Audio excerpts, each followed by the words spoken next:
So hello everybody and welcome to the third webinar in our PIQ series, Intelligence for the Future. So I'm Alison Jones, I'm Director of Practical Inspiration Publishing and host of the Extraordinary Business Book Club. It's very, very good to have you here. And the aim of these webinars, if this is the first one you've been to, is to explore how work is changing in these unprecedented times and give us the insights and the strategies and skills to help navigate that transformation better. And we've got some brilliant practical inspiration speakers lined up over the coming weeks. If you have a particular topic that you'd like us to cover or any feedback on how we can make the sessions even more useful, then do drop me a line afterwards. It's alison@alisonjones.com. Right, I think that's the housekeeping. So let me introduce to you today's speaker, author of the award-winning How to Be Really Productive. Grace Marshall is known for her refreshingly human approach to productivity. She's been featured in The Guardian, Forbes, HuffPost, goes on, and her work as a productivity ninja has helped thousands of people, literally, to replace stress, overwhelm, and frustration with success, sanity, and satisfaction.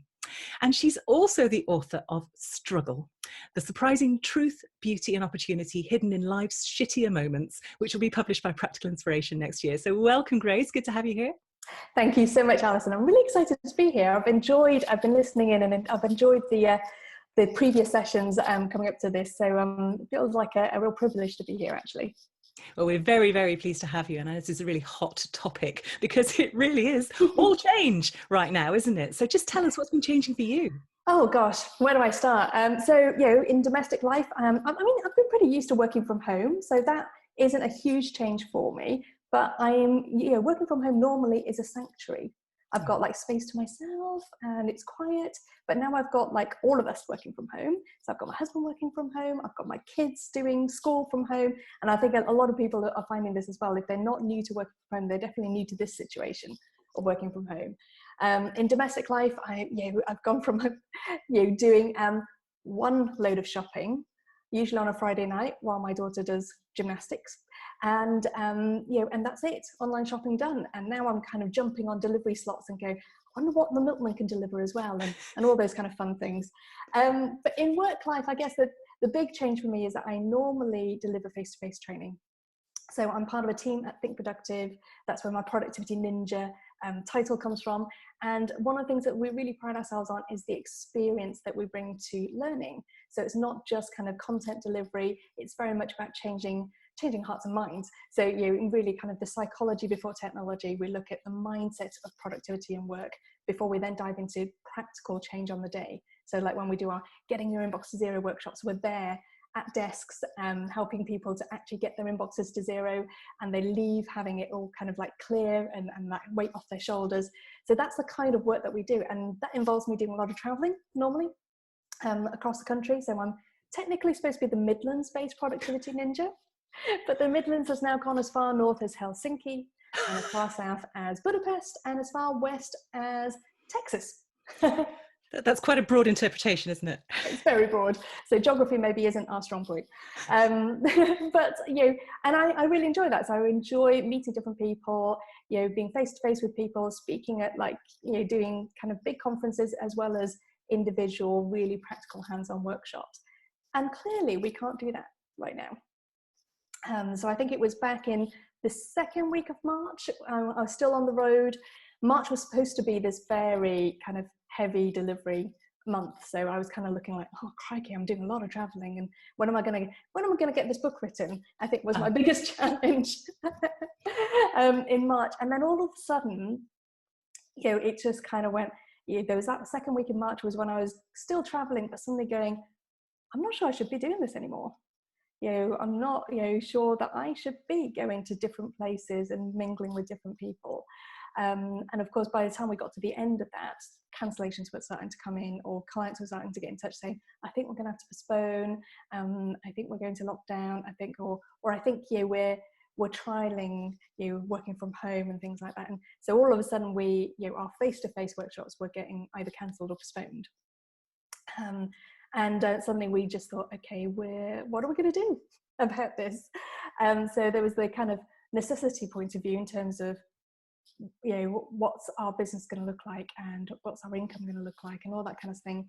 But I think there was also we've had, like I say, we work from home when we're not training. So we're pretty used to that.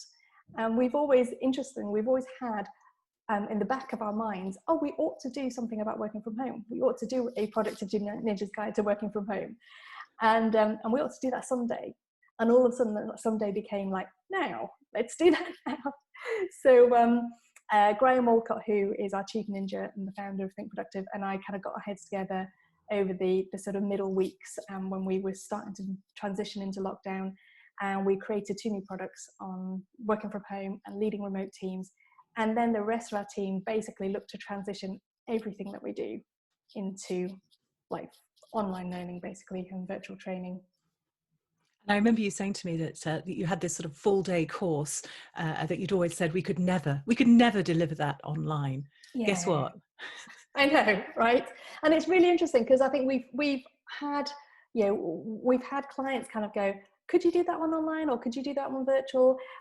There's been lots of pressure on bite-sized learning. Can we chop that up? And we've always gone, no, it's got to be full day in person. That's how we do it, and that's how we deliver our best learning experience. And all of a sudden, it's like, well, do you know what? This is up for grabs now. If we can't physically go and work with people face to face, then if we have to, how would we do it? And I think that's the beauty of this kind of situation at the moment, is that when you have those constraints of like, oh, actually, we can't do it that way anymore, that's when we start to be willing to go beyond convention, beyond what we know works really well, and start to go, well, okay, if we had to do it that way, how could we do that? And just tell us a little bit about the mechanics of that. So you've got the content. Mm-hmm. What was that process like of going, okay, well, if we had to do it online, which we now do, how do you move from content that you're so used to delivering in person, in a room with people? How do you translate that online? Because you can't do it the same way, can you? No, absolutely not. And I think it comes back to kind of getting to grips with like, well, what's the transformation we're trying to do here? What's the impact? What we're trying to help people with? And then how do we do that? So rather than kind of go, well, what's the technology like, and how do we just transfer it from face to face to to online? It's more like, what's the experience we want people to have? So what that led us to was, for our full day session, it wasn't really a question of how do we keep people engaged for a whole day and staring at a screen, because that would just be like hell. That would be torture. But if we start to think about, okay, so what we're helping people with really is getting clarity, getting out of overwhelm, and getting to grips with their workload, but also setting up this, what we call a second brain system. So if they've got a whole day dedicated to that, and we can come alongside them to help them to put that in place, then actually that's not making them sit and stare at a screen for a day. That's actually, so what we started saying is, let's think of it less like an online training session for a full day. Let's think of it more like having a productivity ninja at your kitchen table next to you, helping you to get good systems set up, helping you to get your inbox to zero, helping you to get the second brain up and running. And then, then from that perspective, we, have the end in mind. Then we were able to go, okay, so we've got these building blocks of content. What's the best way of distributing that? And instead of maybe having like a chunk of content and then a little group exercise, it was then more like, okay, can we send people off to do that bit there and then get them to come back? Can we give them a time frame to do that, or to play around with that and then come back? And then as soon as you start thinking from that perspective of like, what's the impact we want to have, or what's the experience, you can then start to play with, well, what constraints, or what extra things do people have at home that they don't have when they're in a training room and a training session. So for example, I was talking, this isn't our own sessions, but I was talking to another trainer the other day, and I know that she uses a lot of stationery. She loves her colored pens and things like that. And normally there's a whole, set of stuff that she'll bring to the training session. And I said, well, actually, if you want people to be getting creative, why don't you get them, doing something creative using what they have at home? So, if you've got the kids' art sets, if you've got, scissors, pen, paper, colored things, Lego, you could actually start to get people thinking about, well, what materials do I have in this environment? And how can I use that creatively and bring that to the session? And that's much more kind of engaging, rather than how do I hold someone's attention by talking to them. Yeah, So it's that's a kind of really different way of interesting. thinking of it. And I love that the prompt you've given us there is to sort of take a step back and go, well, actually, what am I really in the business of? And I'm not really necessarily in the business of going into people's offices and talking to them. I'm in the business of helping them achieve this outcome, Mm. which is a great way, because I think we get wedded to our containers, to the forms that we've used to using. And it's like publishing, actually publishing was never about printing, bits of dead wood, dead tree, and in pulp. It was always about the transmission of ideas. And once you're aware of that, then actually you can expand your definition of publishing and be much more creative in how you Mm. go about it. Yes, that's Yeah. really interesting. And you used a wonderful C word there, which I know you and I have talked about before, which is constraints. Mm. And you love constraints. I mean, when you say I feel constrained by something, most people would see that as quite a negative thing. You tell us why you think it's such a Oh, potentially creative thing. it is, absolutely. So it's good. Constraints are really good for your productivity, and they're also really good for your creativity. I'll tell you why. So from a productivity perspective, we think that if you could do anything and you've got all the time in the world, surely that's the best thing, right? Wrong. The thing about productivity is if we've got too much choice, we don't choose anything. We get choice fatigue. We get like overwhelmed with like, oh, I could do anything. So I don't know if you've ever had that thing of like, oh, I've got like 50 things to do. What do I work on first? And then even just choosing that decision becomes paralyzing. So the beauty of constraints is that it helps to narrow down your focus. So you've got less things to choose between. So there's the beautiful phrase, a deadline helps to focus the mind. And it's true. I mean, there's even a law named after it. I think it's called Parkinson's law. And so it's like, if you give yourself a deadline, you get it done at that time. So Parkinson's law is work expands to fill work expands to the time available for its completion, isn't it? Yes, absolutely. Yeah, exactly. So, so if you give yourself 2 days to do something, it takes 2 days. If you give yourself 2 hours, it takes 2 hours.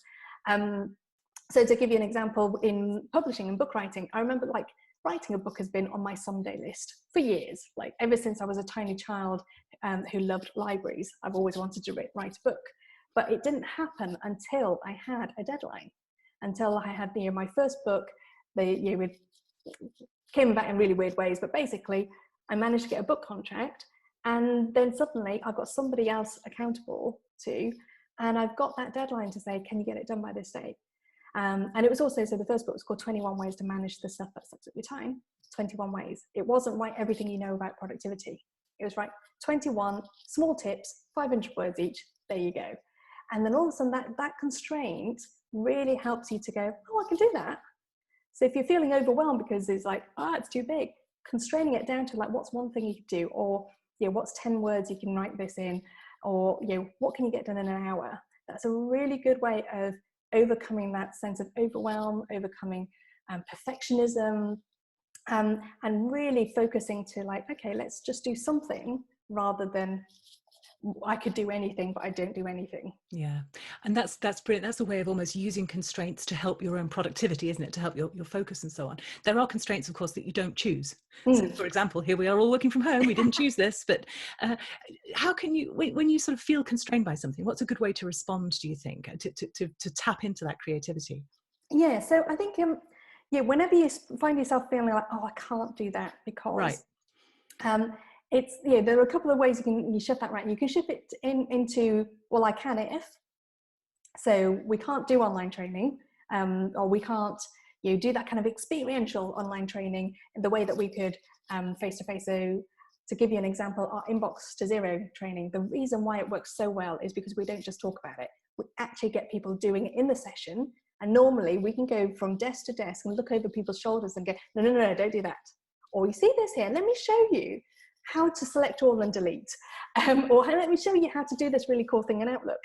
And that comes from the interaction of being able to see what's going on for them and then being able to give that advice in real time. Now, if I go, well, I can't do that because I can't be in the same room as them, the thing to think about then is like, okay, I can if. So how could I, what would I need to do? What would I need to have in order to be able to do something like that? So it's like, well, if I can see their screen, then I can do something. Then the other constraint is, nobody's going to want to share their screen in an online training session where there might be confidential stuff and other people looking at their inbox. It's like, okay, what if I can get them to share their screen individually? And that's where Zoom breakout rooms comes in. So the technology does help, but if you look at it from a from a what do I want it to do perspective first, then get the tool to serve me, then you can find out what's possible with the tool. So that's one way, is looking at I can if rather than I can't because. But the other way is also go, well, what do I have in my hand? So what do I have and what can I do with that? So when you said earlier about publishing, it isn't actually about printing things on dead wood. The thing that came to my mind was a beautiful open letter that I saw that the events industry wrote to the NHS. And by saying, okay, our work's all dried up right now, but what we have is we're really good at transforming spaces. We're really good at the logistics of making lots of things, all these complex things happening together. Like, I think you might need us. So, I don't know this for sure, but I'd love to think that the events industry had a hand in transforming Excel into NHS Nightingale. And so, thinking about like, what do I have? What are my strengths? And how can I repurpose that to still be of use? Can be a really great way of thinking, I guess, unconventionally. And that's the other benefit of constraints, really, is when we don't have constraints, when we're able to do things how we always do things, that's always going to be the easiest option. So the status quo, our area of expertise, it's like, I do this really well from a business perspective, this is what we offer, and we do it really well. Why would we want to change that? From a psychology perspective, our brains like to go down familiar routes. That's how routines and habits form. From a business perspective, it's like, if I know something's working really well, let's keep doing that. But from a creativity perspective, it's often only when the conventional way is shut that we then are forced to think, well, how else can we do this? And that's when we're forced to go to those uncomfortable places. So for us, thinking about how do we deliver a full-day training session is uncomfortable. But it's like, okay, now we have to. And there's another beautiful phrase, that necessity is the mother of all invention. So now that we have to, now that our normal ways of doing things are not available to us anymore, we're having to go to the fringes, we're having to think differently, we're having to go outside the box, as it were, and start to go, well, what's possible in this space? And that's often when we discover our innovations and discover our edge, because innovation always comes from the edges rather than from the middle. But the edge is uncomfortable, the edge is new ground. So often we don't go there until we have to. It's a good lesson, isn't it? And how can we, once we're the other side of all this, here we are forced into a position where we, can choose to create, or we can choose to sort of, curl up. But actually, once we are perhaps back in our new normal, the other side of this pandemic, how do we build in those journeys to the edge? How do we put ourselves into places that we perhaps feel uncomfortable, that we hadn't sort of anticipated before, and get the benefits of that in the business from now on? Yeah, I think there's something about that idea of harnessing that sense of status quo disruption. So, one of the things that we often advocate in the way of the Productivity Ninja is the idea of unorthodoxy. It's one of the characteristics of a Productivity Ninja. And unorthodoxy means you're challenging the status quo, you're thinking differently. And the beauty of this current situation is the status quo has been well and truly disrupted. So it's like, in a sense, there's a freedom in that, because it's all up for grabs. People are much more open to doing new things. So even our clients are much more open to online training because the face-to-face version isn't available to them. But also there's a higher tolerance for imperfection. That's a really good point, isn't it? Yeah, everyone's doing things for the first time. Everyone's on that learning curve. So we're okay with people not getting it right. We're okay with turning up to an event with a high profile speaker and like we can't hear her the first time. I saw this last week, and everyone was fine with that. It's like, yeah, it all happens to us. And in fact, what I'm noticing is that there's what kicks in is empathy. When we have that imperfection, it's like, oh yeah, I'm glad this isn't, it just doesn't just happen to me. I'm glad I'm not the only one. And it's okay, we're here, we'll wait for you to work it out. You've got, I think often, was it Anna last week was talking about what we see as professional and redefining what we see as professional. So actually, maybe professional isn't the absence of like all the domestic stuff that's happening in the background. Maybe we get to know each other better and more fully by knowing who they are at home as well as who they are at work.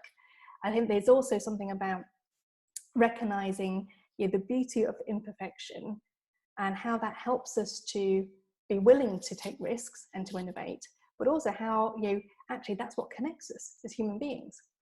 So one example I've learned over the years for me is I'm openly admit to being naturally disorganized. And that's not what you would normally expect of a productivity expert. But what I found is that actually that gives me an edge, because I can empathize with people who are going, it's all chaotic right now. And actually, if you think about it, if I use a different example, if you needed a maths tutor for your child, would you want to go for the maths genius for whom everything is easy and they'd be like, oh, this is really simple, you just do this? Why wouldn't you get it? Or would you go for someone who struggled with maths themselves and who's able to find those building blocks, able to empathize with the struggle, but also then able to go, right, here's how you get from A to B. Yeah, it's a really great way of looking at it. And I was just laughing a minute ago because when you were talking about the constraints and making, wonderful things out of them, Ruth posted in the chat, when life gives you melons, I mean lemons, which is a lovely modeling of the whole thing. So really made me laugh. Thank you, Ruth. That's great. Brilliant. When you talk about the events industry before, sending that, what have I got in my hands? It brings me to another point that I wanted to sort of just raise today, because I think it's really interesting. And I know you talk a lot about purpose. And I know, one of the reasons I set this webinar series up was like, do you know what? Publishers are not exactly key workers. We're not on the front line making a difference every day, saving lives. It just, we do an important job, I think, but it doesn't feel so important in a pandemic. And I think perhaps a lot of us are feeling a bit like that, and perhaps feeling reticent about promoting ourselves, about sort of being too out there with the new products and stuff in a pandemic, because it doesn't somehow feel appropriate. Are we having to find a new sense of purpose in this, I think? Yeah, absolutely. It's something I've noticed a lot. And I remember seeing a few of those posts of going, oh gosh, from one hand, like I could really do with doing something with my business because I'm worried about business continuity. I'm worried about, keeping a roof over our family's heads. I'm worried about keeping, my employees going, all that kind of stuff. But on the other hand, it feels like, oh, I'm not sure, should I really be promoting this? And so I think my own experience of this is twofold. So for me, in those early weeks when we were putting that product together, there was definitely the kind of necessity side of things. There was the, okay, how do we keep the business going? And it was really interesting because what I noticed there was, personally, I'm in a really fortunate position. I'm kind of, I definitely noticed I have that sense of privilege of knowing I've got some savings, in the business. I've got some reserves. I am not worried, at least in the short term, about how I'm going to pay my mortgage. But equally, I know some other people who are. So even some of my colleagues were in a position of going, actually, I am really worried now, because I'm only going to get paid if I deliver, and if I haven't got any deliveries coming up, I am really worried about the mortgage. And so for me personally, being able to go, do you know what, I'm doing this for them, really helped. And what I notice is, what I know about the brain and through the work I do on productivity is cognitive bandwidth, headspace is really important. And when you are in that scarcity mode, when you're in survival mode, when you have to think about how am I going to put food on the table, how am I going to pay the mortgage, where's the next meal going to come from, that really limits your cognitive bandwidth. You're not going to be able to think creatively about how to repurpose your business. And I think that's where some of the backlash against productivity is coming from. So I don't know if you've noticed some of the posts saying, enough with this kind of, be having your most productive time during lockdown and all that kind of stuff. Because like for some people, that's the reality right now. It's just in survival mode. So my thought was, actually, for those of us who are not in survival mode, for those of us who have a bit more cognitive bandwidth, a bit more creative bandwidth, then maybe actually the last thing the world needs is for us to kind of hide that and go, oh, I'm not sure it's appropriate for me to show up like that right now. And maybe the best thing we can do is be of service to the people who are in survival mode. So who am I doing this for, I think, is one of the key things when it comes to purpose. Is like, why am I doing this? What's the purpose? How can I help? And what's my story around this? I think is a really nice way of thinking of it. So we, at Think Productive, we started thinking like, what do we want the story to be afterwards of how we responded? But also personally, what do I want the story of to be? And like, I knew one of mine was like, I don't want the story to be I worked. Yeah. Right. Yeah. That would be a really rubbish story. I kept things as normal as possible, and Yeah, that's the limit of, exactly. So and I think, it's good a point, isn't it? That whole putting as future you. What will future you think of how you responded in this situation? Is always quite a helpful question, isn't it? yeah, absolutely. And then the second question is, who is this for? Yeah. So so when I was putting together this session on working from home, who was it for? Actually, it wasn't really for me. Yes, it was quite fun to do something actually, and I did notice that it did help me go through transition that week, in that I had something to focus on and something creative, and it was quite fun putting that together. But for me, the motivation came kind of small world. Who is this for? It was for one particular colleague who was really struggling about, like, how am I going to pay the mortgage? And for me, it was like, if this helps to keep his income coming, that's my purpose. But then on a bigger scale, it's like, okay, who's this for in terms of our audience, our clients?